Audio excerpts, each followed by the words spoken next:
ici, on a engagé, d'après le texte de la directrice artistique de cette biennale, qui parlait de vagues, de l'eau, ainsi de suite. Ça nous a inspiré pour pouvoir faire, pour moi, de communiquer dans un sens où que l'art doit être, surtout au Sénégal. Je ne sais pas si vous avez lu le texte, tu vois, faire un bloc, faire un ensemble. Par exemple, chaque artiste ici, c'est ça qui a été décidé, c'est un truc national. C'est-à-dire chaque artiste représente tous les autres artistes. Pourquoi pas, il y a une équipe nationale de football, hein, mais tous les artistes doivent être représentés par quelqu'un, ou un groupe ou quelque chose comme ça. C'est comme par exemple si Biennale de Venise, ça peut être un truc nationaliste, un groupe. C'est ça que j'appelle la vague. Et cette vague, justement, au lieu que ce soit individuel, c'est un groupe, mais un groupe qui va crever le plafond de verre.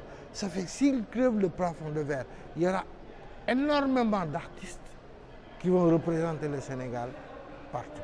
Il ne faut pas oublier que j'ai 50 ans d'expérience dans l'art.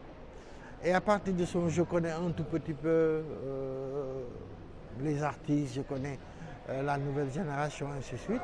Et je suis allé les rendre visite.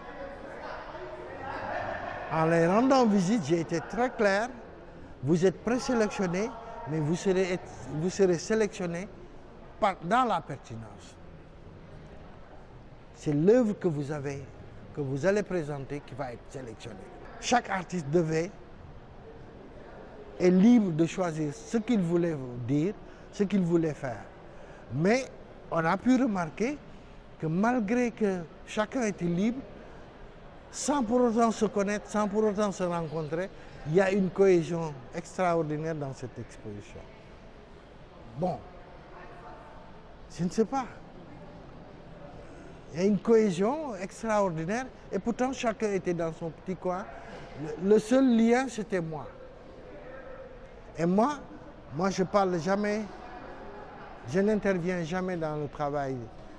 J'ai enseigné pendant 30 ans à l'école des Beaux-Arts et tout le monde sait que je n'interviens jamais dans le travail artistique.